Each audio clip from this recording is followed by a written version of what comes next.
min lisani yafqahu qawli. Rabbi yassir wa la tu'assir, Rabbi tammim bil khair birahmatika ya arhamar rahimin.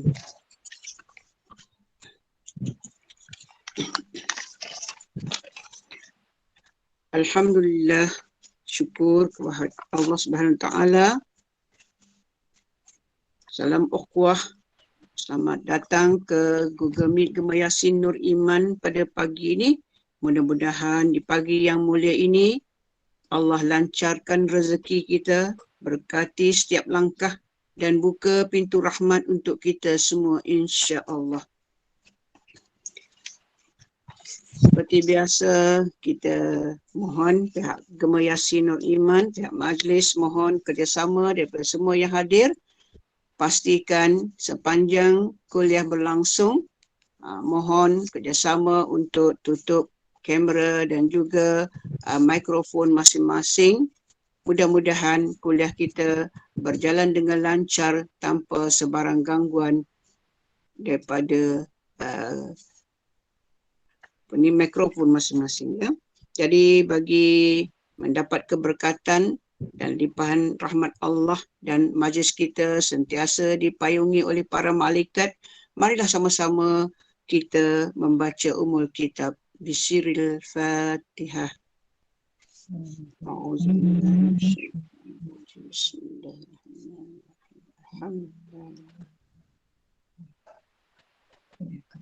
إياك نعبد وإياك نستعين اهدنا الصراط المستقيم صراط الذين أنعمت عليهم غير المغضوب عليهم ولا الضالين. آمين آمين يا رب العالمين. Yang berbahagia Ustaz Elyin Aminin yang akan memimpin bacaan Yasin, doa, tazkirah. Dan tazkirah pada pagi ini berkenaan dengan musyaf. Jadi bila Ustaz dah mulakan tazkirah nanti, pastikan semua jemaah yang hadir, pastikan ada bersama dengan mushaf untuk membolehkan kita buat rujukan sewaktu tazkirah disampaikan. Yang berusaha Puan Rosniyati Mansur bersama dengan pengurusan Gemar Yasin Nur Iman yang merupakan penganjur program pada pagi ini, yang dirahmati lagi dikasihi para jemaah yang sentiasa meluangkan masa bersama-sama hadir di kuliah-kuliah anjuran Gemar Yasin Nur Iman. Amin Allahumma ya amin.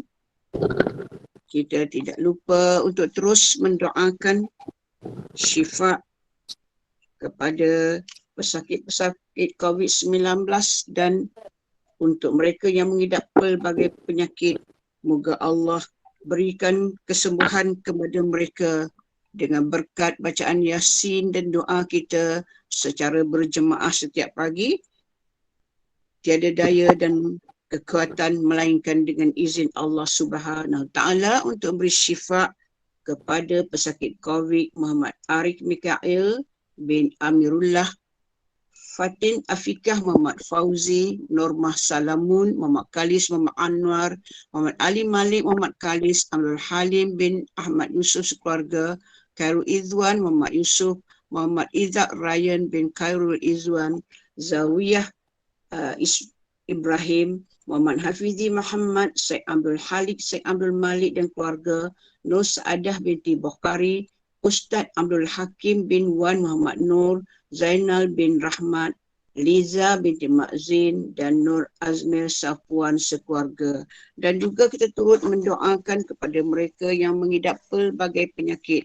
Mudah-mudahan Allah kurniakan syifa dan dimudahkan urusan untuk penyembuhan untuk Wan Aisyah Andak, Ustazah Hanisun Mat Hanifah, Hajah Hanidah Mat Hanifah, Muhammad Yusri Yusuf, Wan Suryana, Wan Hasan, Muhammad Asyir Katmin, Samsir Azlan Ahmad, Umar Abdul Rahman, Hasnah Umar, Amir Ramli Bibi, Rashidah Rahmat, Maimunah Muhammad Hashim, Rodhiah Hussein, Hawa Dahnia Muhammad Azizi, Faizah Muhammad Saleh, Muhammad Syah Muhammad Salim, Rodhiah Ibrahim, Faridah Razak, Amir Syarifuddin, Rosnani Muhammad, Zainal Abidin Mat Sabuddin, Nur Ashikin Lajis, Elias Aziz, Kamaria Zakaria, Mahani Muhammad Kasim, Latifah Hussein, Sabtu bin Abu, Muhammad Abdul Rahman, Adila Mahmud, Sharifah Faida Syed Ahmad, dan Mahmudah binti Ismail. Dan terus juga kita mendoakan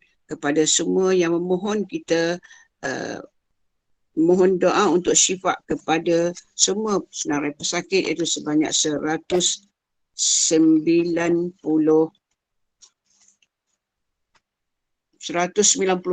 yang tersenarai dalam Gemah Yasin ini. Mudah-mudahan Allah beri kesembuhan. Dan juga pada pagi ini kita juga ambil kesempatan untuk memohon doa bagi jemaah kita Hajah Salwani.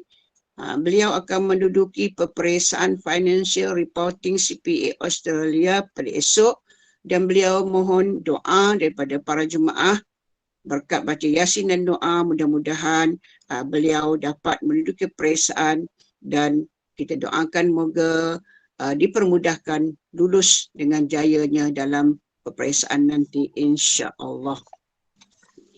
Alhamdulillah, pagi ini kita bersama dengan Ustaz Fadil Elyin Aminin. Jadi sebelum kita mulakan majlis tu, eloklah kita kenal dulu dengan Ustaz ini, sebab ini pertama kali pihak Gemah Yasin bersama-sama dengan Ustaz. Jadi ini jemputan yang pertama, jadi kita perlu ataupun ingin mengetahui sedikit latar belakang Ustaz. Jadi dengan sebelum Ustaz mulakan majlis, sebab nanti Ustaz akan teruskan dengan bacaan Yasin, doa dan tazkirah, dan Ustaz perkenalkan diri dulu dan teruskan dengan bacaan Yasin sebentar lagi. Jadi saya serahkan majlis kepada Al-Fadil Ustaz Elyin Aminin. Dipersilakan. Terima kasih. Assalamualaikum warahmatullahi wabarakatuh. Bismillahirrahmanirrahim. Alhamdulillahi wa kafa. Wassalatu wassalamu ala sayyidina Muhammadinil Mustafa wa ala alihi wa ashabihi alladhina jtabah. Subhanaka la ilma lana illa ma 'allamtana innaka antal alimul hakim. Wa la hawla wa la quwwata illa billahil aliyyil azim. Alhamdulillah, kita bersyukur kepada Allah pagi ini ramai orang yang sedang dalam urusan seharian mereka. Ada yang berniaga, ada yang bekerja, ada yang bertugas, ada yang menyempurnakan tugasan masing-masing. Tetapi kita Alhamdulillah Allah himpunkan, berikan taufik kepada kita untuk berhimpun dalam program yang amat bermakna. Kita memulakan hari dengan bacaan Yasin, doa dan sedikit pengisian ilmu berkaitan dengan Al-Quranul Karim. Terima kasih kepada keluarga besar Gemah Yasin Nur Iman. Nama saya Elyin Aminin bin Muhammad Saleh. Nama Elyin Aminin bin Muhammad Saleh, asal dari Johor Bahru, Johor. Sekarang menetap di Senai, Johor. Lagi apa yang perlu saya terangkan sedikit. Ada sedikit pengalaman pembelajaran. Sebelum ini saya belajar di sekolah rendah di Johor Bahru. Kemudian sekolah menengah di Johor Bahru juga, di Ma'had Johor. Dan kemudian melanjutkan pelajaran ke Institut Pengajian Tinggi dan Bahasa Arab Johor Bahru, Johor. Dan kemudian menyambung pengajian ke Universiti Al-Azhar Mesir. Kemudian kembali ke Malaysia, bertugas di beberapa tempat. Antaranya pernah menjadi guru di sekolah menengah sekitar setengah tahun. Kemudian pernah menjadi eksekutif di sebuah anak syarikat Johor Corporation. Dan kemudian pernah berkhidmat di UTM, Universiti Teknologi Malaysia Skudai, Johor Bahru sebagai pegawai hal ehwal pelajar di Pejabat HEP. Dan saya letakkan jawatan pada tahun 2015 sehingga sekarang. Saya bergerak secara sebagai seorang penceramah, ataupun kita sebut kalau di Johor ni disebut guru takmir bertauliah. Kalau di Johor disebut begitulah kepada seseorang yang mungkin tidak ada pos ataupun jawatan khusus mana-mana organisasi, badan kerajaan ataupun swasta. Jadi secara ringkas begitulah keadaannya. Nanti semasa ke semasa insya-Allah kalau ada apa-apa yang perlu yang nak ditanyakan boleh saja insya-Allah ataupun di ruang message ke nanti kita boleh respon insya-Allah. Dan pagi ini kita akan bacakan surah Yasin, kemudian kita akan membaca doa bersama-sama, termasuk doa buat diri kita, termasuk bagi orang-orang yang kita sebutkan atau kita tidak sempat sebutkan namanya tadi, sama ada COVID-19 ataupun penyakit yang lain. Pada masa yang sama kejayaan bagi sahabat kita yang tadi insya-Allah akan menduduki ujian ataupun peperiksaan yang akan dihadapi, dan insya-Allah kita mudah-mudahan termasuk dalam doa yang Nabi pernah doakan. Allahumma barik li ummati fi bukuriha. Ya Allah, berkatilah umatku pada urusan awal paginya. Ya Allah, berkatilah umatku pada urusan awal paginya. Jadi urusan awal pagi mungkin perniagaan, mungkin persekolahan, mungkin pekerjaan. Dan kita mohon supaya mudah-mudahan aktiviti kita pada pagi ini insya-Allah salah satu daripada aktiviti yang telah didoakan oleh Nabi sebelum kelahiran kita lagi. Nabi mendoakan kita sebelum kita dilahirkan ke dunia lagi. Kita hanya melalui suatu tempoh keadaan waktu dan masa yang Nabi telah doakan akan keberkatannya. Lalu kita laksanakan program pada pagi ini. InsyaAllah setiap seorang yang hadir, mudah-mudahan diluaskan rezekinya, diberikan umur yang berkah, berserta dengan kesihatannya. Pada masa yang sama insyaAllah mudah-mudahan program kita ini sama-sama kita akhlisun niyyata lillah, sama-sama kita ikhlaskan niat semata-mata kerana Allah Subhanahu wa taala. Insya-Allah. Amin. Allahumma amin. Sekarang kita terus kepada surah Yasin insya-Allah. Astaghfirullahal azim alladzi la ilaha illa huwal hayyul qayyum wa atubu ilaih. أستغفر الله العظيم الذي لا إله إلا هو الحي القيوم وأتوب إليه أستغفر الله العظيم الذي لا إله إلا هو الحي القيوم وأتوب إليه. Kita baca surah Al-Fatihah dan kemudian kita terus kepada surah Yasin insya-Allah. إلى حضرة النبي المصطفى رسول الله صلى الله عليه وسلم وعلى آله وصحبه الكرام. الفاتحة. أعوذ بالله من الشيطان الرجيم. بسم الله الرحمن الرحيم. الحمد لله رب العالمين الرحمن الرحيم مالك يوم الدين إياك نعبد وإياك نستعين اهدنا الصراط المستقيم صراط الذين أنعمت عليهم غير المغضوب عليهم ولا الضالين آمين.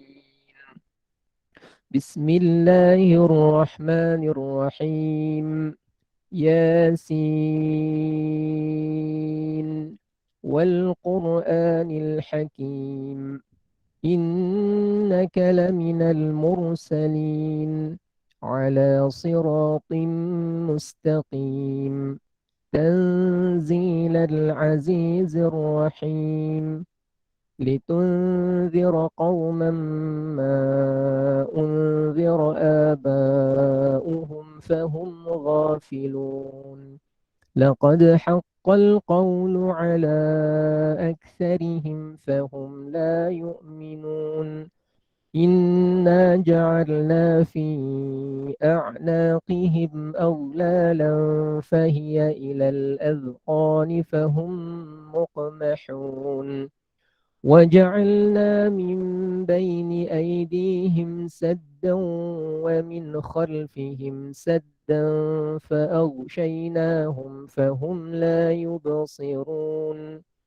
وسواء عليهم أأنذرتهم أم لم تنذرهم لا يؤمنون إنما تنذر من اتبع الذكر وخشي الرحمن بالغيب فبشره بمغفرة وأجر كريم إنا نحن نحيي الموتى ونكتب ما قدموا وآثارهم وكل شيء أحصيناه في إمام مبين واضرب لهم مثلا أصحاب القرية إذ جاءها المرسلون إذ أرسلنا إليهم اثنين فكذبوهما فعززنا بثالث فقالوا إنا إليكم مرسلون قالوا ما أنتم إلا بشر مثلنا وما أنزل الرحمن من شيء إن أنتم إلا تكذبون قالوا ربنا يعلم إنا إليكم لمرسلون وما علينا إلا البلاغ المبين قالوا إنا تطيرنا بكم لئن لم تنتهوا لنرجمنكم وليمسنكم منا عذاب أليم قالوا طائركم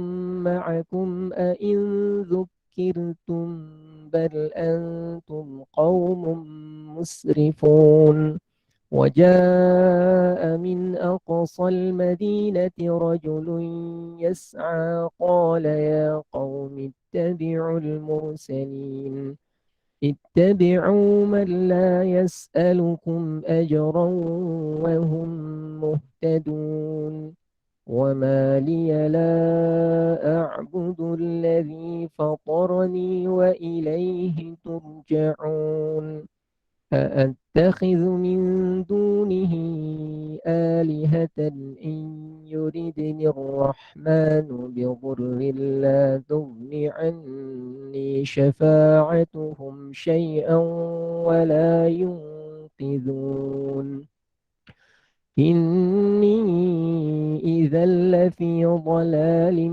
مبين إني آمنت بربكم فاسمعون قيل ادخل الجنة قال يا ليت قومي يعلمون بما غفر لي ربي وجعلني من المكرمين وما أنزلنا على قومه من بعده من جند من السماء وما كنا منزلين إن كانت إلا صيحة واحدة فإذا هم خامدون يا حسرة على العباد ما يأتيهم من رسول إلا كانوا به يستهزئون ألم يروا كم أهلكنا قبلهم من القرون أنهم إليهم لا يرجعون وإن كل لما جميع لدينا محضرون وآية لهم الأرض الميتة أحييناها وأخرجنا منها حبا فمنه يأكلون وجعلنا فيها جنات من نخيل وأعناب وفجرنا فيها من العيون ليأكلوا من ثمره وما عملته أيديهم أفلا يشكرون سبحان الذي خلق الأزواج كلها مما تنبت الأرض ومن أنفسهم ومما لا يعلمون وآية لهم الليل نسلخ منه النهار فإذا هم مظلمون والشمس تجري لمستقر لها ذلك تقدير العزيز العليم والقمر قدرناه منازل حتى عاد كالعرجون القديم لا الشمس ينبغي لها أن تدرك القمر ولا الليل سابق النهار وكل في فلك يسبحون وآية لهم أنا حملنا ذريتهم في الفلك المشحون وخلقنا لهم من مثله ما يركبون وإن نشأ نغرقهم فلا صريخ لهم ولا هم ينقذون إلا رحمة منا ومتاعا إلى حين وإذا قيل لهم اتقوا ما بين أيديكم وما خلفكم لعلكم ترحمون وما تأتيهم من آية من آيات ربهم إلا كانوا عنها معرضين وإذا قيل لهم أنفقوا مما رزقكم الله قال الذين كفروا للذين آمنوا أنطعم من لو يشاء الله أطعمه إن أنتم إلا في ضلال مبين ويقولون متى هذا الوعد إن كنتم صادقين ما ينظرون إلا صيحة واحدة تأخذهم وهم يخصمون فلا يستطيعون توصية ولا إلى أهلهم يرجعون ونفخ في الصور فإذا هم من الأجداث إلى ربهم ينسلون قالوا يا ويلنا من بعثنا من مرقدنا هذا ما وعد الرحمن وصدق المرسلون إن كانت إلا صيحة واحدة فإذا هم جميع لدينا محضرون فاليوم لا تظلم نفس شيئا ولا تجزون إلا ما كنتم تعملون إن أصحاب الجنة اليوم في شغل فاكهون هم وأزواجهم في ظلال على الأرائك متكئون لهم فيها فاكهة ولهم ما يدعون سلام قولا من رب رحيم وامتازوا اليوم أيها المجرمون ألم أعهد إليكم يا بني آدم ألا تعبدوا الشيطان إنه لكم عدو مبين وأن اعبدوني هذا صراط مستقيم ولقد أضل منكم جبلا كثيرا أفلم تكونوا تعقلون هذه جهنم التي كنتم توعدون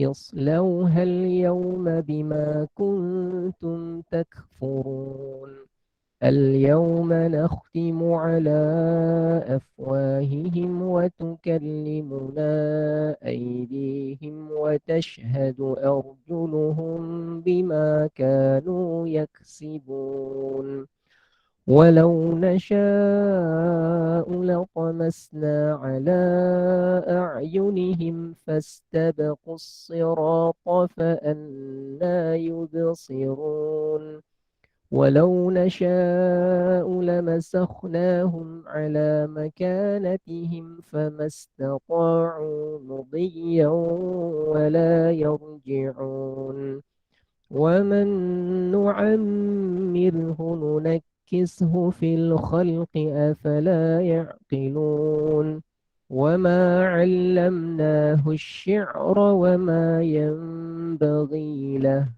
إن هو إلا ذكر وقرآن مبين لينذر من كان حيا ويحق القول على الكافرين أولم يروا أنا خلقنا لهم مما عملت أيدينا أنعاما فهم لها مالكون وذللناها لهم فمنها ركوبهم ومنها يأكلون ولهم فيها منافع ومشارب أفلا يشكرون واتخذوا من دون الله آلهة لعلهم ينصرون لا يستطيعون نصرهم وهم لهم جند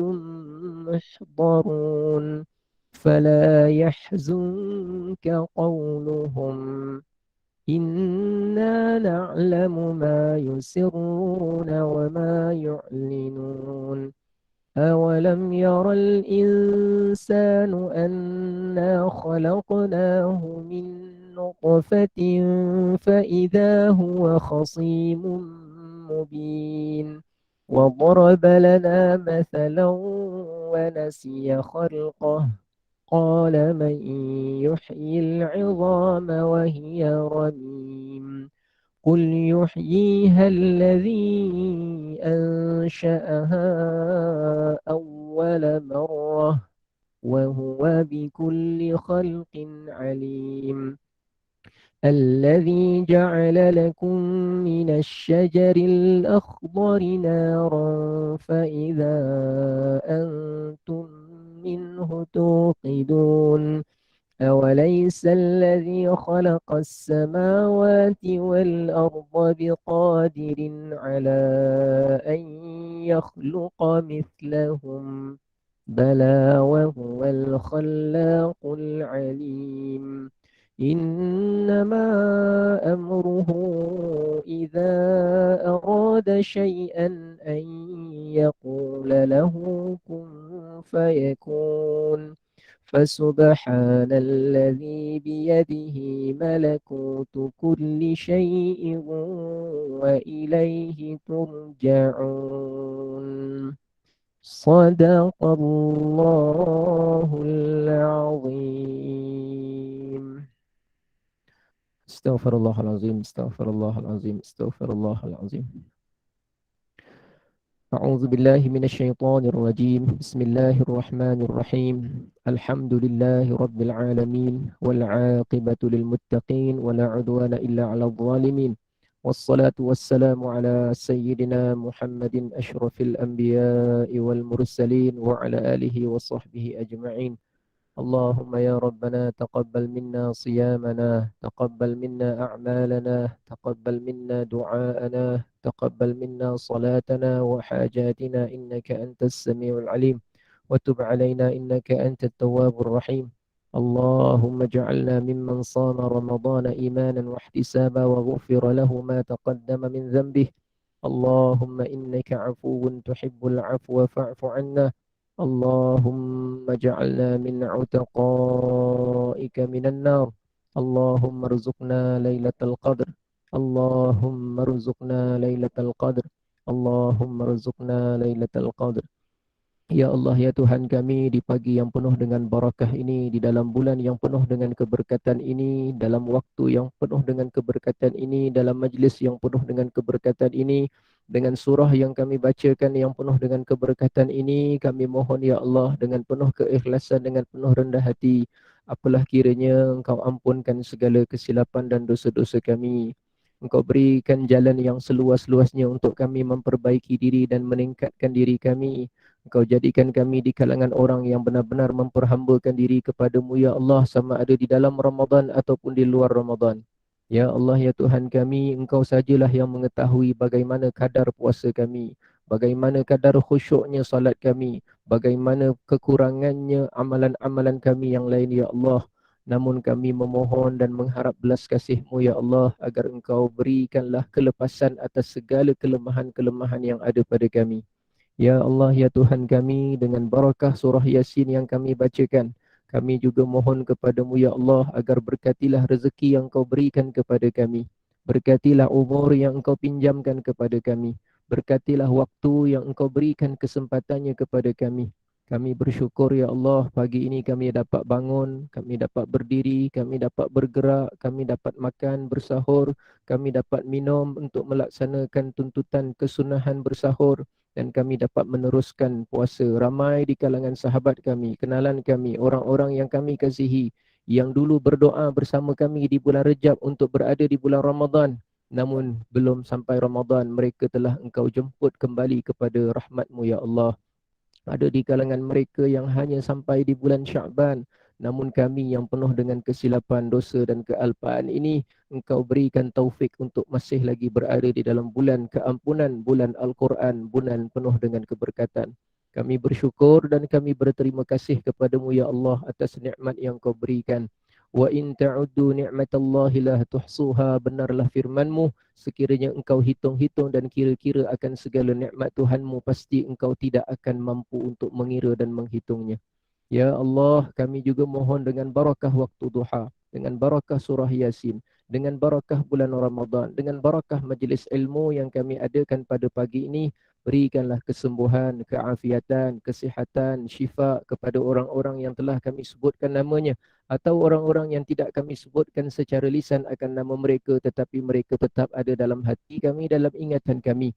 Mereka ini diberikan ujian oleh-Mu ya Allah, sama ada penyakit COVID-19 ataupun penyakit yang lainnya.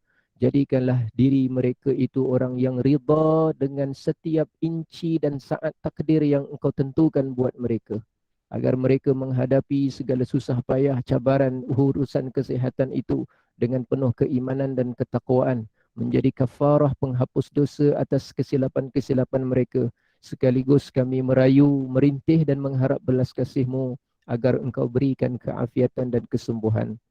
Juga bagi saudara kami, kenalan kami, sahabat kami yang akan menghadapi peperiksaan yang dimaksudkan, kurniakanlah ya Allah keluasan, dipermudahkan akan urusannya agar mencapai tujuan, mencapai sasaran serta mendapatkan keberhasilan dalam ujian yang bakal dihadapi. Dan jadikanlah kejayaan itu bukan sekadar untuk baik pada urusan dunianya, tetapi baik pada urusan dunianya sekaligus bagi urusan akhiratnya.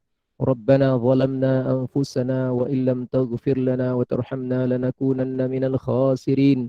ربنا آتنا في الدنيا حسنة وفي الآخرة حسنة وقنا عذاب النار. وقنا عذاب النار. وقنا عذاب النار. وصلى الله على سيدنا محمد وعلى آله وصحبه وسلم والحمد لله رب العالمين. تقبل الله منكم.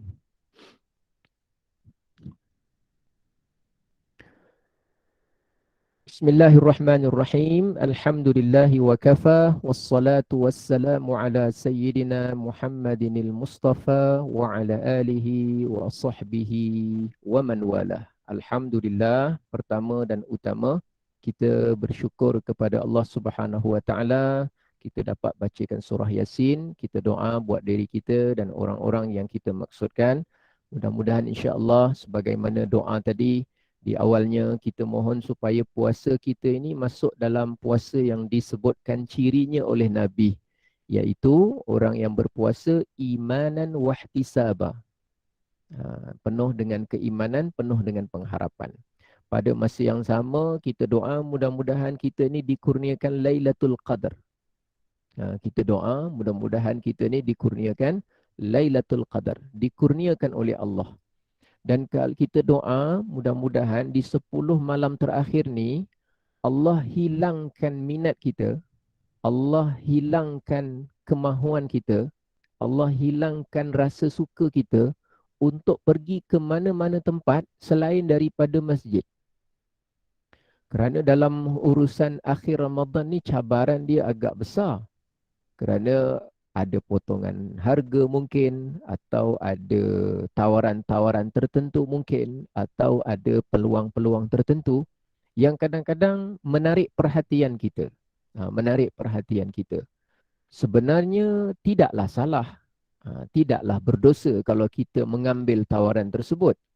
Tetapi kalau kita muhasabah pada umur kita yang dulu, Ramadan yang lepas, Ramadan tahun sebelumnya, Ramadan tahun sebelumnya lagi, dari kita muda sampailah ke umur kita sekarang, yang kita kejar tiap-tiap hujung Ramadan selain daripada masjid itu, sama ada yang kita kejar tu makanan, atau pakaian, atau barang-barangan, atau apa saja, apa yang kita kejar tu semua tu hampir-hampir dah tak ada.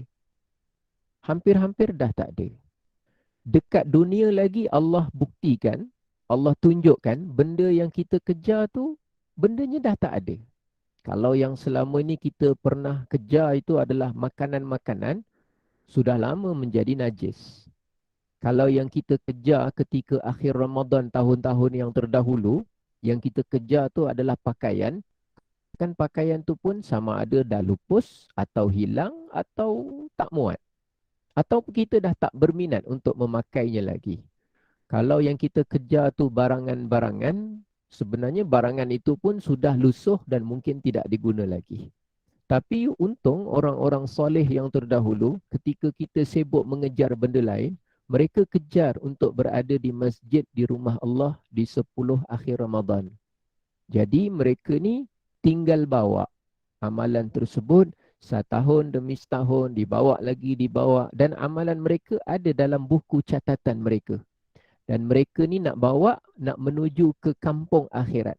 Mereka nak bawa, nak tinggalkan dunia ini, kerana sebahagian orang terlalu mengejar kepada dunia, sedangkan dunia tu dia tidak akan bawa. Tetapi orang-orang yang soleh terdahulu, mereka kejar amal soleh, kerana mereka tahu amal soleh itu yang akan dibawa menuju ke alam sana. Jadi mereka dah bawa buku catatan Ramadan 1442 Hijrah. Mereka dah bawa buku catatan Ramadan 1441 Hijrah. Mereka dah bawa buku catatan Ramadan mereka 1440 Hijrah. Dibawa. Kalau mereka selama ini bersungguh-sungguh, maka banyaklah amalan yang mereka bawa. Sebab itu Rasulullah bersabda, "Lis-shaimi farhatan." Bagi orang yang berpuasa tu, dia ada 2 kegembiraan sebenar. Kegembiraan yang pertama masa bila? Kegembiraan ketika berbuka. Ketika berbuka, selesai saja Ramadan, bila nak masuk hari raya, kita rasa seronok. Seronok tu bukan semata-mata kerana Syawal saja, tapi kerana Allah perkenankan kita untuk sempurnakan Ramadan. Seronok rasa. Dapat puasa, bila dapat khatam Quran, alhamdulillah. Dapat selesaikan zakat, alhamdulillah. Dapat i'tikaf, alhamdulillah. Dapat selawat sekian-sekian, alhamdulillah. Dapat begini. Jadi dia rasa seronok, hati dia gembira. Gembira kerana Allah berikan taufik untuk beramal soleh di sepanjang Ramadan.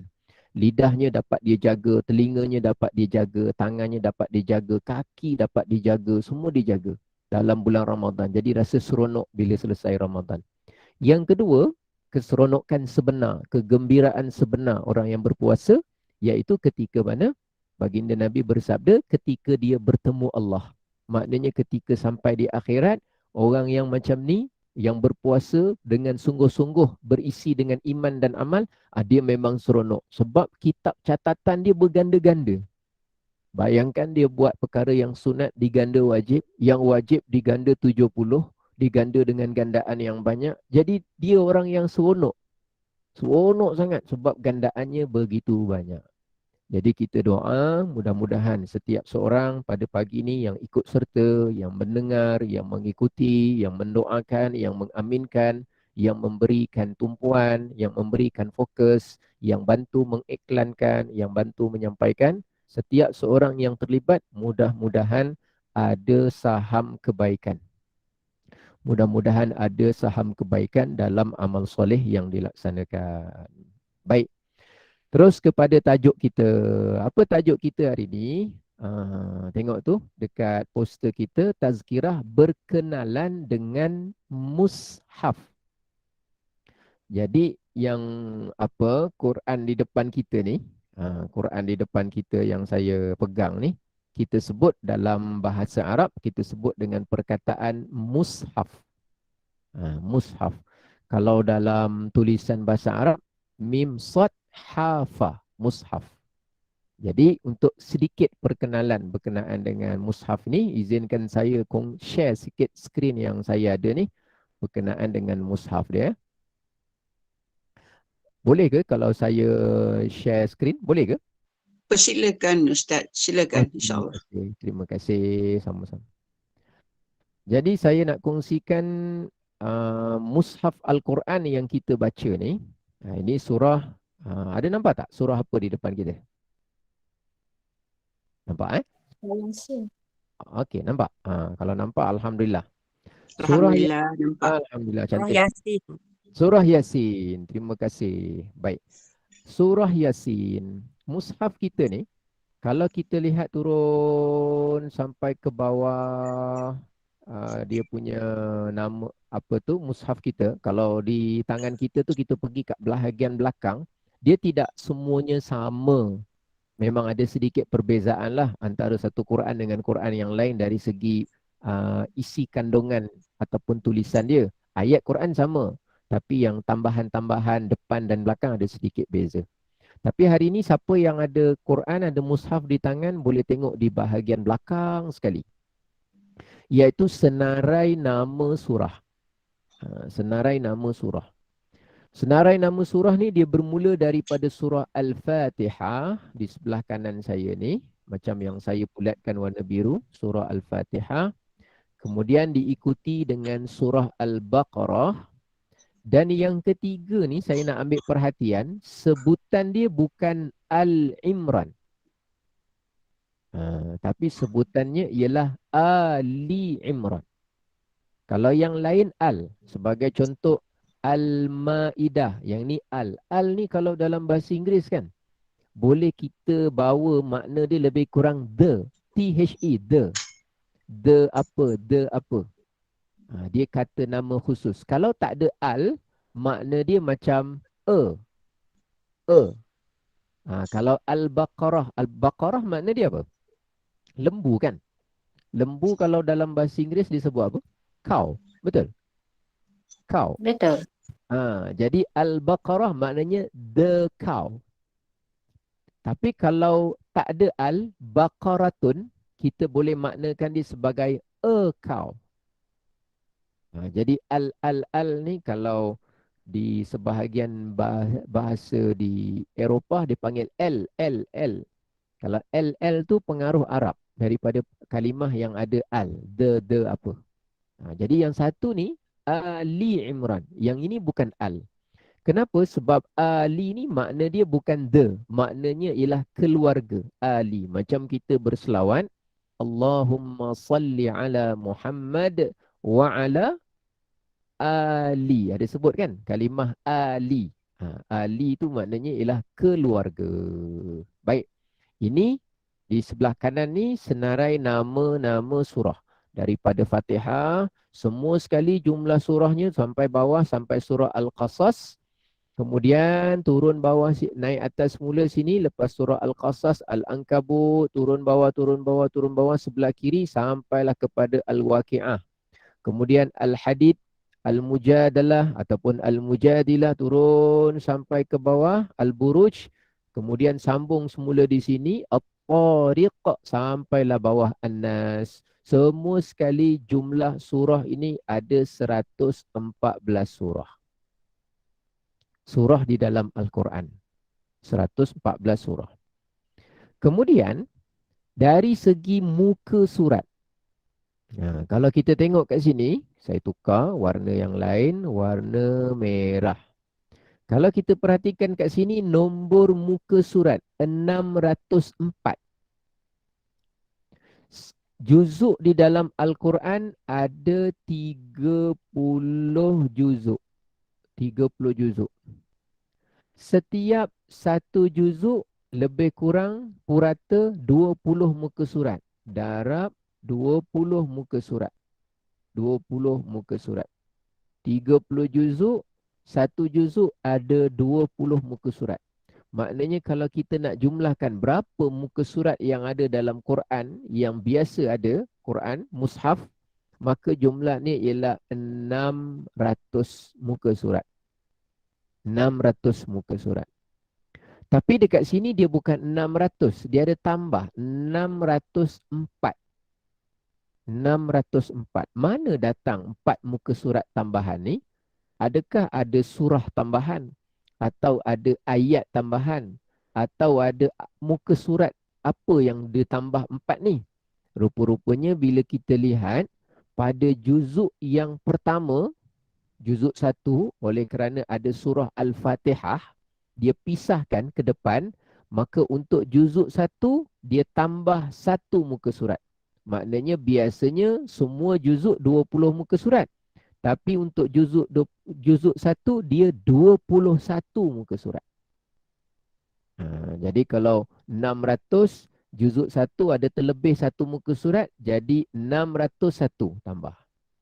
Pada juzuk 30 pula, juzuk yang belakang akhir pula, ada tambahan 3 muka surat.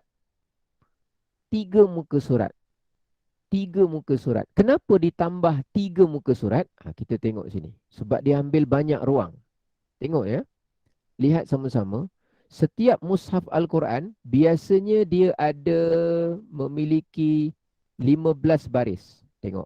1, 2, 3, 3, 4, 5, 6, 7, 8, 9, 10, 11, 12.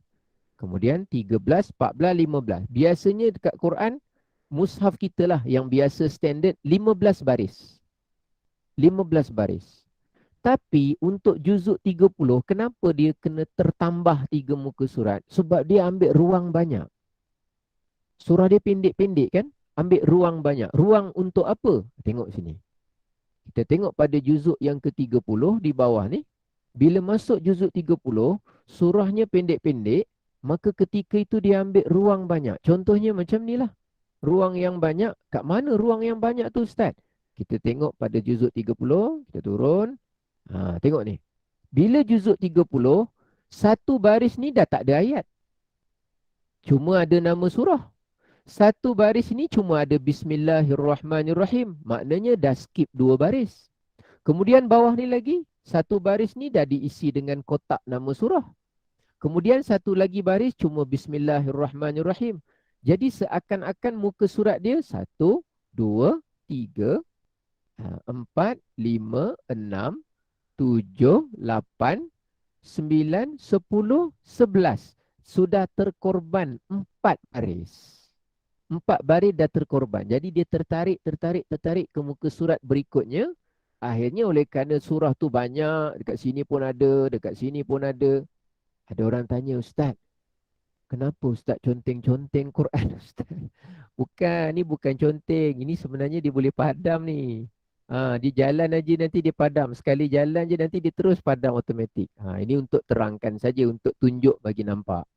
Jadi itu antara sebab Maka bila kita kira tadi, kembali semula, 600 muka surat, campur satu tambahan di juzuk 1, campur 3 muka surat tambahan di juzuk 30, maka jadilah 604 muka surat. Jadi muka surat ada 600. Kalau ditanya ada berapa juzuk Al-Quran? Ada 30 juzuk. Kalau ditanya ada berapa surah dalam Quran? Ada 114 surah.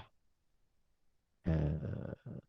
Kemudian kalau ditanya pula, Ustaz, kenapa kita belajar perkara ini pada pagi ini? Kita kan sempena yang pertama bulan Al-Quran, Syahrul Quran. Ramadan ni disebut bulan Al-Quran. Yang kedua, kita baru saja melepasi nuzul Al-Quran. Nuzul Al-Quran. Jadi kenapa Ramadan ni disebut sebagai bulan Al-Quran? Baik kita tengok sekejap ada satu ayat. Cuba kita buka muka mushaf kita. Muka surat berapa saya tak ingat. Kita cuba muka surat 40 ada tak? Kita tengok muka surat mushaf kita. Kenapa antara sebab Ramadan ni disebut Syahrul Quran, bulan Al-Quran. Okey, baik. Kita tengok sekejap. Okey.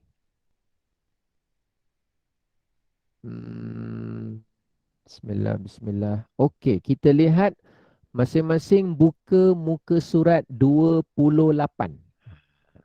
Tengok muka surat 28, jom. Bismillah. Zadakumullahu ilman wa nurah. Mudah-mudahan Allah tambahkan kepada kita ilmu dan cahaya, insya-Allah. Tengok mushaf dapat pahala, dengar bacaan Al-Quran dapat pahala, pegang mushaf dikira ibadah. Sebab itu orang yang nak memegang mushaf dimestikan berada dalam keadaan berwuduk. Kita pegang buku tak ada wuduk tak apa. Kita pegang sudep tak ada wuduk tak apa. Kita pegang beg tak ada wuduk tak apa. Kita pegang apa pun tak apa kalau tak ada wuduk. Tapi mushaf Al-Quran kalau kita pegang mesti ada wuduk. Itu maknanya memegang sahaja ada urusan besar pahala. Tengok saja mushaf dah dapat pahala. Baca saja dapat pahala. Baik. Kita lihat dalam Al-Quran. Kita tengok pada muka surat ni 28. Yang pertama, Alhamdulillah wa la ilaha illallah. Oh. Saya macam dengar ada sesuatu, ingat orang bercakap. Ada alunan zikir. Baik. Sekarang ni kita lihat antara hikmah Al-Quran itu Ramadan itu disebut sebagai Syahrul Quran. Salah satunya kerana Quran diturun di bulan Ramadan. Quran diturunkan di bulan Ramadan. Yang kedua, hikmahnya Nabi SAW bertadarus dengan Jibril pada setiap kali Ramadan. Baik. Yang ketiga, dari satu sudut pandang, satu-satunya nama bulan yang disebutkan di dalam Al-Quran ialah bulan Ramadan. Satu-satunya nama bulan. Jadi bulan Syawal, bulan Zulqa'dah, bulan Zulhijjah, Rajab, Sya'ban, itu banyak disebut dalam hadis Nabi SAW, ada saja. Termasuk Rabiul Awal dan yang lain-lain. Tapi kalimah Ramadan, nama bulan, yang ada satu-satunya nama bulan yang disebut dalam Quran. Kemudian, Ramadan kan banyak amal soleh kan?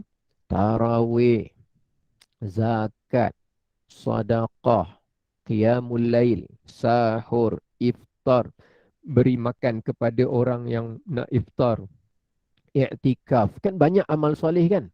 Termasuk salah satunya baca Quran. Atau kita sebut mendalami bertadarus Al-Quran. Tapi dalam banyak-banyak senarai amal soleh di dalam bulan Ramadan, antara yang terdekat, kalimah yang terdekat diletakkan dengan kalimah Ramadan, ini kalimah dia. Selain daripada urusan Al-Quran tu diturunkan Ramadan, tapi kalimah Al-Quran tu letaknya paling dekat dengan kalimah Ramadan. Kalimah Ramadan. Di sini salah satu hikmah lah kita sebutkan Ramadan itu adalah Syahrul Quran, bulan Al-Quran. Jadi tahniah siapa yang mulakan hari-hari di sepanjang Ramadan ni, sama ada dengan surah Yasin atau surah yang lain, memulakan hari dengan membaca Al-Quran, mendengar Al-Quran, atau belajari Al-Quran, mendalami ilmu Al-Quran. Tak kisah. Maka dia telah berurusan dan meningkatkan urusan dia dengan Al-Quran di dalam bulan Ramadan Al-Mubarak. Baik, kita kembali kepada cerita kita tadi. Terus kepada senarai surah semula. Baik, baik tuan-tuan dan puan-puan yang dicintai oleh Allah Subhanahu Wa Taala. Kemudian dalam senarai surah ini, kita lihat dekat sini dia bahasa Arab lah. Tak apa, ni dia sebut perkataan fihris. Fihris maknanya isi kandungan. Bi asma'is suwar maknanya nama-nama surah. Wa bayan dan keterangan, penjelasan kategori al-makki wal-madani. Jadi surah-surah Al-Quran ni diberikan kepada dua kategori. Kategori yang pertama, saya bulatkan dengan warna lain. Saya bulatkan dengan warna kuning. Kategori yang pertama disebut dengan kategori Makkiyah. Makkiyah. Kategori yang kedua dimasukkan dalam kategori Madaniyah. Sebutan dia Madaniyah. Yang atas Makkiyah. Baik. Walaupun Makkiyah ni dekat dengan bunyi kita sebut perkataan Makkah. Walaupun Madaniyah ni dekat dengan perkataan apa? Madinah. Betul, Madinah. Walaupun dia dekat dengan perkataan Madinah, tapi bukanlah sepenuhnya maknanya kalau Madaniyah, maknanya surah ini turunnya di Madinah. Semata-mata bukanlah macam tu. Walaupun kadang memang turun di Madinah, kadang memang turun di Makkah. Tapi nama Makkiyah ni dia ada sedikit beza makna dia. Kenapa dinamakan kategori Makkiyah Madaniyah? Yang tepatnya ialah kita lihat usia Nabi, umur Nabi. Kita tengok pada umur Nabi. Baik, kita pecah. Rasulullah lahir Nabi SAW di Makkah Al-Mukarramah. Nabi orang Makkah. Daripada umur Nabi 0 tahun, Nabi membesar 5 tahun, 10 tahun, 20 tahun, 30 tahun, sampailah Rasulullah berumur 40 tahun. Nabi umur 40 tahun. 40 tahun Rasulullah kali pertama menerima wahyu di Gua Hira, 5 ayat pertama dari surah Al-Alaq. Jibril datangi Rasulullah. Baik, kemudian selepas daripada itu, Nabi menerima wahyu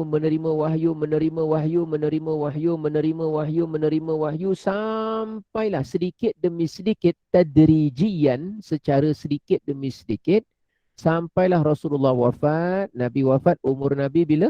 Umur Nabi bila pula? Umur Nabi berapa masa tu kira-kira? 63 tahun.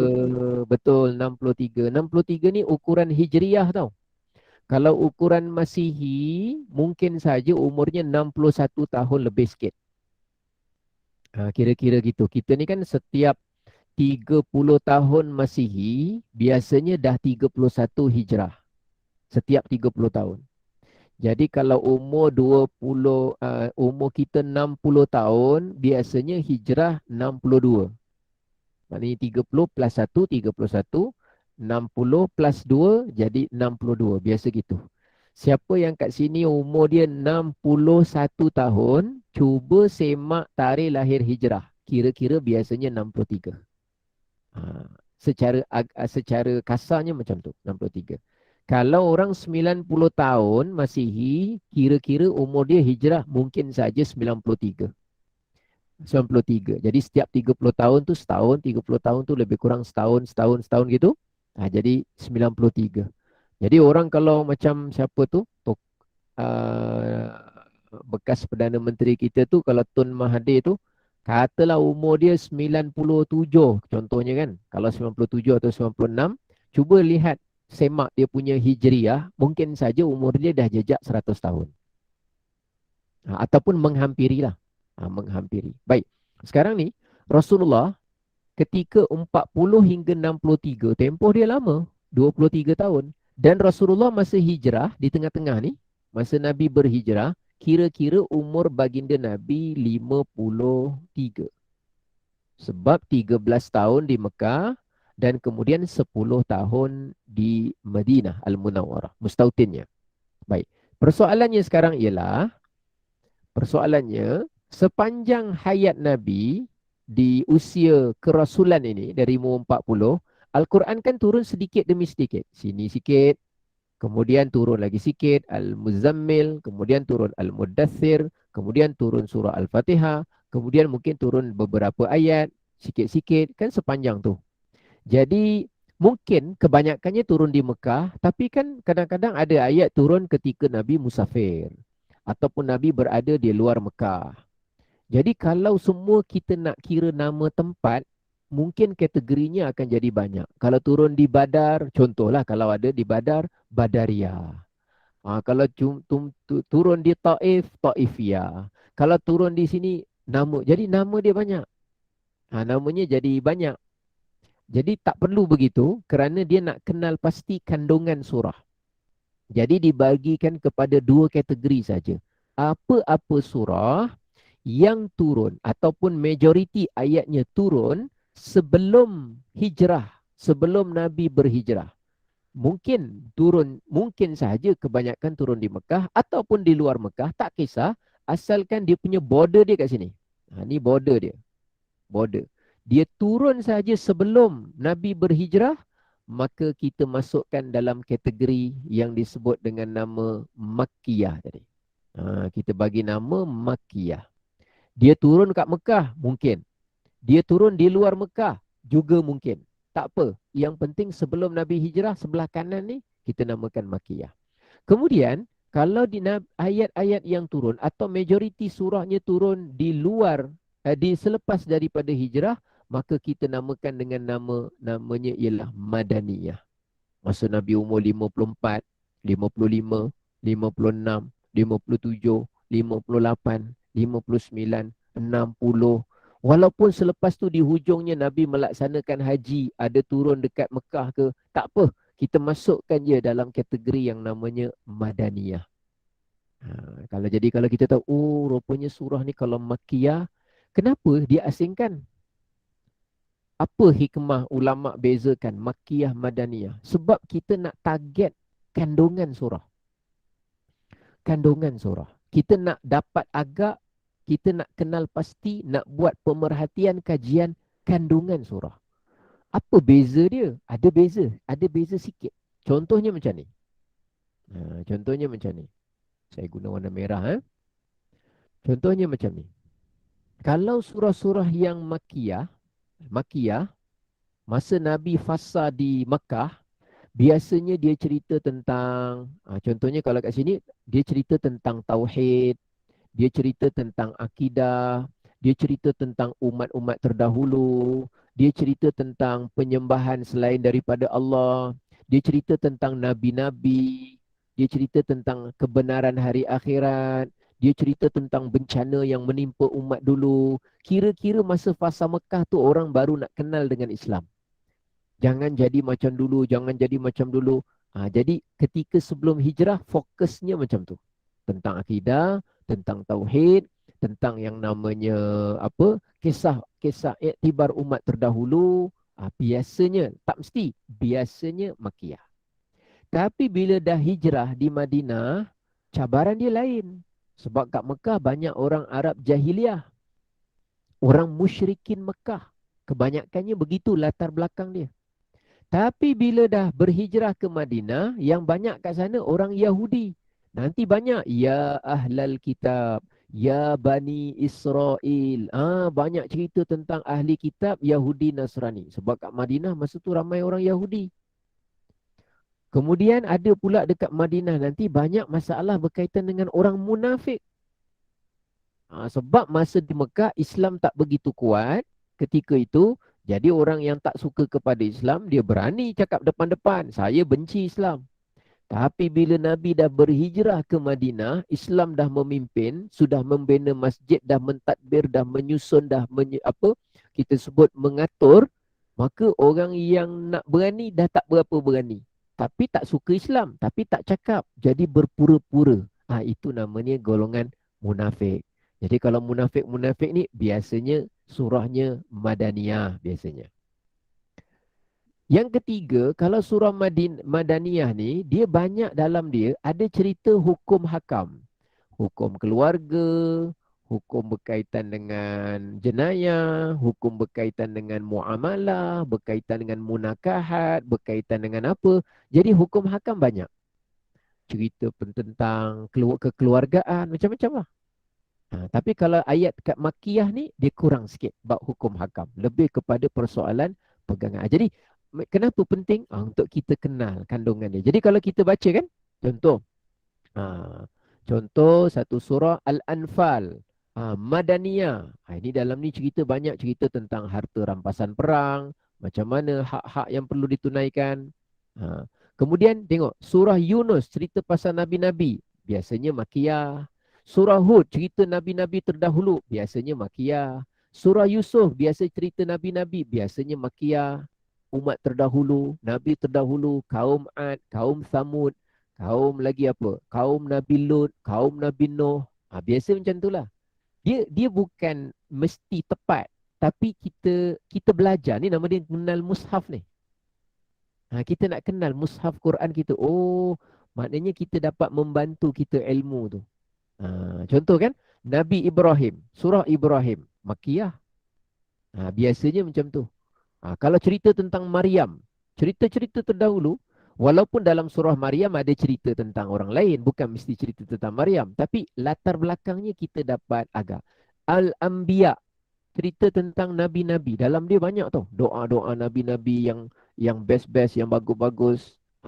Cerita dia Makkiyah, Nabi terdahulu. Kita tengok lagi contoh An-Nur. Surah An-Nur. Surah An-Nur ni Madaniyah. Banyak hukum hakam cerita. Kita tengok Kita tengok sekejap surah An-Nur. Ni macam surah Al-Qasas, kisah-kisah Makkiyah. Surah An-Namlu, cerita pasal Nabi Sulaiman, umat terdahulu ni banyak cerita. Kebanyakannya Makkiyah. Macam tu. Kita tengok surah An-Nur, kita tengok dalam dia. Ada tak cerita macam hukum hakam, ada macam cerita tentang orang munafik ke ahli kitab. Kita tengok ya. Muka surat berapa ni? Kita nak tengok. Surah yang ke-24. Dia punya muka surat 350. Dia punya kategori dia Madaniyah. Okey, jom kita tengok sekejap. 350. 350. Boleh saya ambil masa sikit? Teruskan Ustaz, insyaAllah. Boleh. Boleh dengar ni? Boleh. InsyaAllah boleh dengar. Teruskan insyaAllah. Terima ilmu kasih. yang bermanfaat untuk para jemaah hari ini. Alhamdulillah. Teruskan. Amin. Mudah-mudahan insyaAllah semuanya Allah tambah ilmu Quran, tambah cintanya kepada Quran, dan betul-betul Al-Quran menjadi peneman insyaAllah di alam kubur kita nanti insyaAllah. Baik, kita tambah sikit. Kita tengok ni. Ini namanya surah An-Nur.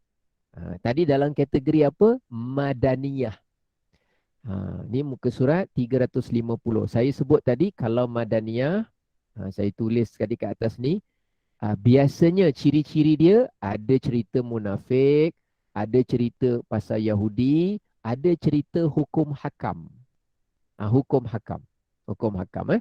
Baik. Oleh kerana surah An-Nur tadi muka surat 350, kita buka 350, kita tengok sikit. Siapa yang ada Quran tu ada terjemahan, okey.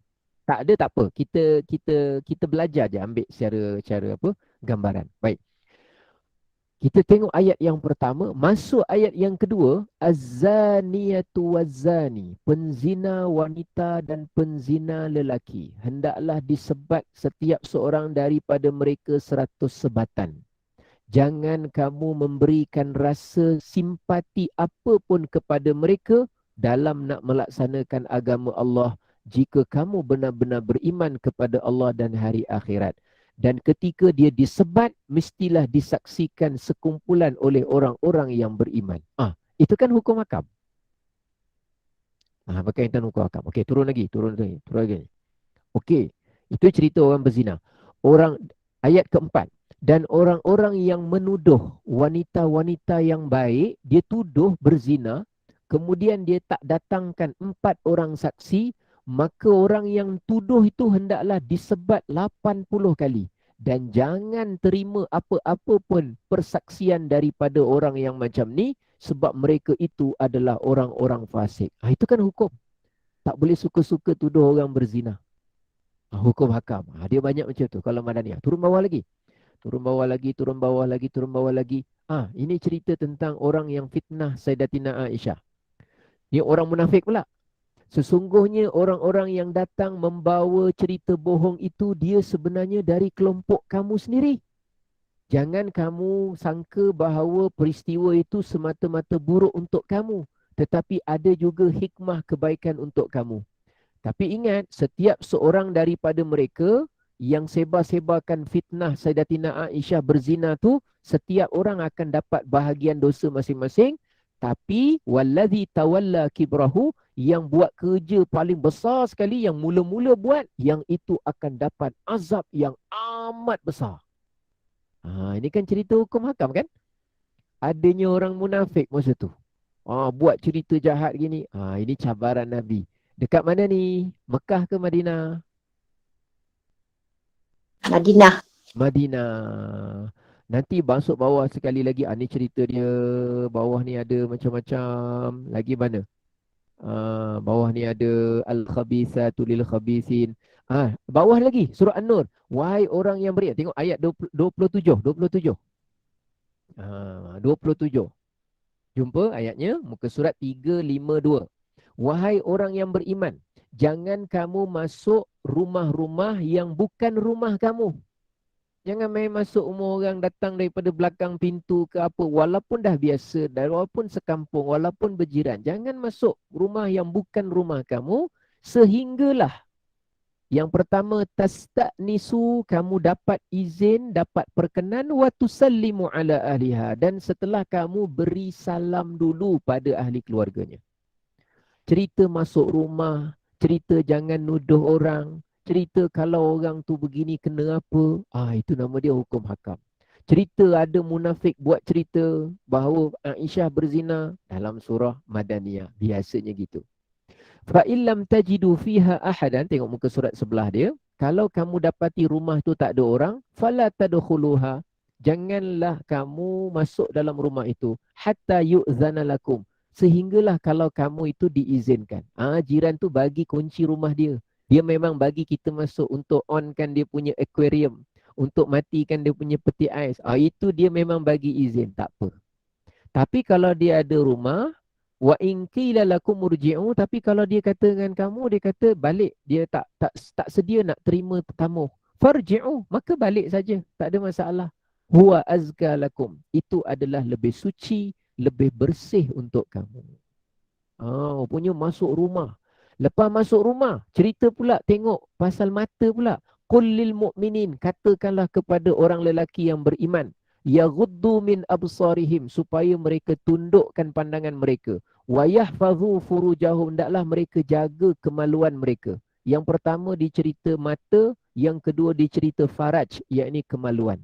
Cerita pasal jaga mata, jaga kemaluan pun disebut hukum apa?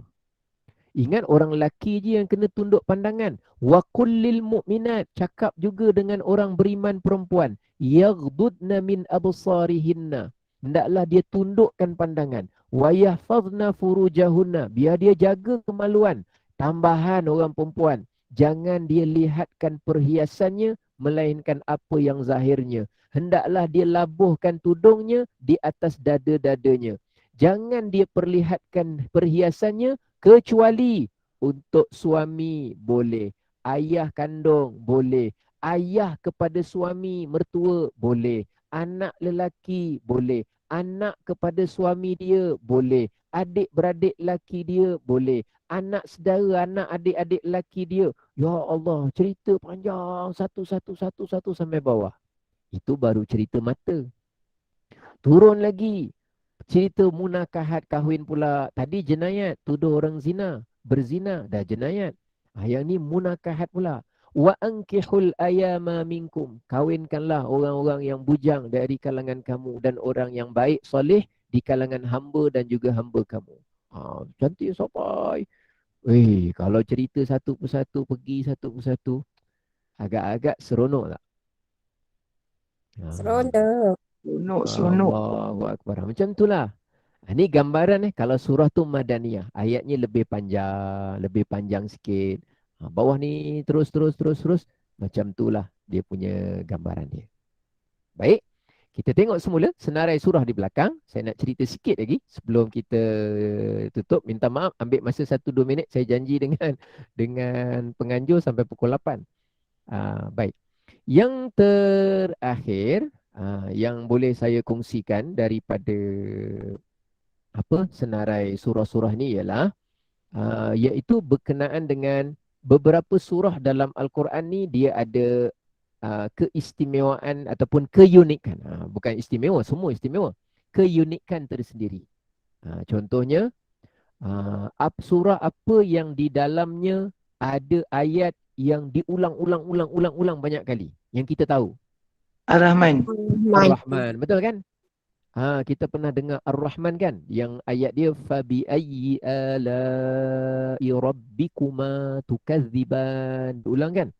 Rupa-rupanya ada satu lagi surah yang mana dia pun ada ayat yang diulang-ulang macam tu banyak kali. Surah dia apa nama dia? Yang ni. Surah apa tu nama dia? Al-Kafirun. Al-Kafirun ada, dia ulang 2 kali. Tapi yang saya maksud betul, Al-Kafirun betul. Dia apa? Wala ana abidum ma abadtum. Wala antum abiduna ma a'bud. Dulu ada kawan kepada kawan saya. Kesian dia. Dia agaknya nervous pertama kali jadi imam tarawih. Imam tarawih atau imam isyak, saya lupa. Qul ya ayyuhal kafirun la a'budu ma ta'budun. ولا أنتم عابدون ما أعبد ولا أنا عابد ما عبدتم ولا أنتم عابدون ما أعبد ولا أنا عابد ما عبدتم ولا أنتم عابدون ما أعبد ولا أنا عابد ما عبدتم. Dia pusing-pusing tak jumpa-jumpa. Tiba-tiba makmum kat belakang jerit, lakum dinukum. Baru dia ingat, lakum dinukum waliyadin. Terlupa. Dia lucu lah tak Ustaz. ingat dia. Dia ulang. Dia terlupa. Mana masuk dia ni? Orang kat belakang. Pernah. Jadi makmum kat belakang tegur, lakum dinukum. Kuat makmum. Sebab dia dah terlupa, makmum ingatkan. Tak apalah. Baik. Semua batal tu Ustaz. Tapi ceritanya surah itu dia ulang 2 kali. Sekarang saya nak cerita ni satu surah yang saya kotakkan tu warna merah tu. Nama surah tu surah Al-Mursalat. Muka surat 580. Jom kita buka. Sebagai penutup kita pada pagi ni 580. Surah Al-Mursalat. Baik, bermula dengan kalimah apa? Wal mursalati urfa. Tengok pada ayat 15. Apa ayat dia?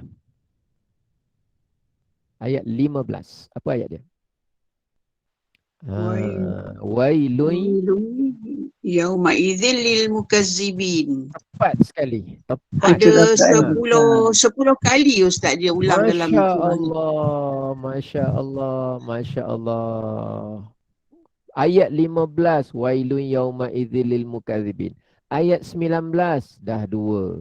Nanti sampai sini ayat 24 sebelah 3. Masuk sini 4. Wailun lagi. Masuk kat bawah sini wailun. Celakalah. Wail tu maknanya celakalah pada hari tersebut ke atas orang-orang yang mendustakan ayat Allah. Dia ulang. Jadi kita ada ingat, rupanya dalam Quran ada 2 surah yang di dalamnya ada 1 ayat yang diulang-ulang banyak kali. Kerana pentingnya hal tersebut, jadi salah satunya surah Ar-Rahman, yang keduanya ialah surah namanya apa tadi? Al-Mursalat. Surah Al-Mursalat. Jadi alhamdulillah itulah yang dapat saya kongsikan serba sedikit pada pagi yang berbahagia ini. Mudah-mudahan manfaat, mudah-mudahan barakah. Dapat kita lebih kurang 1 jam 30 minit bersama dalam satu majlis yang mudah-mudahan barakah. Dan salam perkenalan kepada semua. InsyaAllah ada rezeki kita akan berjumpa dalam masa-masa dan dalam majlis yang lain yang akan datang.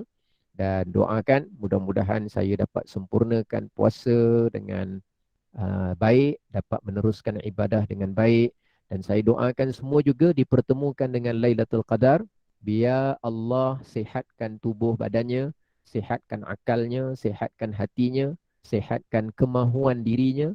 Pada masa yang sama Allah settlekan semua urusan kita di dunia ni agar kita tak payah terlalu bersibuk-sibuk sangat. Sesederhana yang patut kerana persiapan raya yang sederhana yang boleh, yang tak perlu kita terlalu begitu sangat.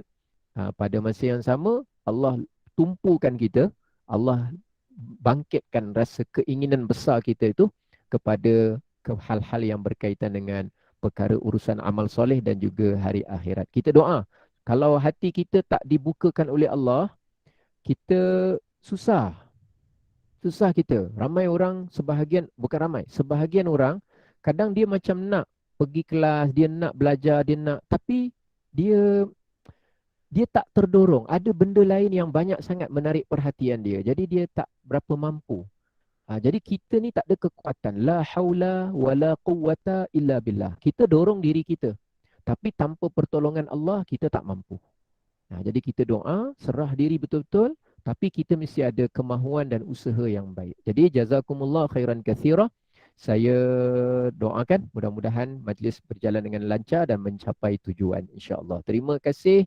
Mudah-mudahan manfaat, mudah-mudahan barakah. Rabbana taqabbal minna innaka antas samiul alim wa tub alaina ya maulana innaka antat tawwabur rahim. Da'wahum fiha subhanakallahumma wa tahiyyatuhum fiha salam. وآخر دعوانا أن الحمد لله رب العالمين تقبل الله منكم Minna wa minkum taqabbal ya karim. Amin amin ya rabbal alamin. Alhamdulillah. Jazakallah khairan kasiran. Al-Fadil Ustaz Elgin Aminin yang bersama-sama kita pada pagi ini. Alhamdulillah. Semua jemaah begitu teruja, berpuas hati dengan tazkirah yang disampaikan, terutama sekali ilmu yang kita kutip berkenalan dengan mushaf Al-Quran, tertambah ilmu dan huraian yang begitu terperinci, yang begitu jelas. Semoga kita dapat manfaat, mendapat barakah dan insya-Allah pihak Gemah Yasin jika diizinkan kita akan terus menjemput Ustaz untuk kuliah-kuliah yang akan datang insya-Allah. Terima kasih kepada pengurusan Gemah Yasin Nur Iman. Terima kasih kepada semua jemaah yang setia hingga penghujung kuliah pada pagi ini. Moga Allah kurniakan kita ilmu yang bermanfaat. Kita mendapat rezeki yang halal. Amal dan puasa kita insya-Allah diterima oleh Allah Subhanahu Wa Taala. Amin amin ya rabbal alamin. Jadi teruskan berkuliah bersama-sama dengan Gemah Yasin Nur Iman untuk menambahkan ilmu kita pada pukul 9 pagi. Kita bersama dengan Al-Fadil Ustaz Muhammad Aizuddin Kamarul Zaman. Tajuk Ensiklopedia Perang Rasulullah ini pun begitu menarik dan jangan lepaskan peluang bersama-sama dengan kuliah pagi ini. Dan seterusnya pada pukul 2.30 petang seperti biasa, satu hari satu juzuk bersama dengan pentasmih Al-Fadil Imam Farid Sya'ri. Jadi teruskan peluangkan masa bersama untuk hadir pada kuliah anjuran ini. Ada yang tak tutup mic tu minta, mohonlah tutup ya. Oh ya. Jadi sekian untuk hari ini, insya-Allah ada rezeki panjang umur. Pihak Gemah Yasin akan terus menjemput Ustaz untuk sambung lagi tentang tajuk-tajuk tazkirah pada pagi ini insya-Allah, sebab ramai yang begitu nampaknya dengan chat tulis mesej itu begitu teruja dan mendapat ilmu yang bermanfaat pada pagi ini. Alhamdulillah. Jadi sekian untuk pagi ini. Sekian wabillahi taufik. Wassalamualaikum warahmatullahi wabarakatuh. Terima kasih lagi sekali pada Ustaz dan pada semua jemaah yang meluangkan masa pada pagi ini, insyaAllah. Amin ya rabbal alamin. Terima kasih Ustaz. Terima kasih Ustaz. Bersama kami ya Ustaz. Waalaikumsalam warahmatullahi barakallahu fikum. Jazakallah khair Ustaz. Jazakallah khair. Assalamualaikum. Assalamualaikum. Assalamualaikum warahmatullahi wabarakatuh. Terima kasih Saya Ustaz. Terima kasih GYNY. Best betul. Alhamdulillah. Assalamualaikum warahmatullahi. Terima kasih.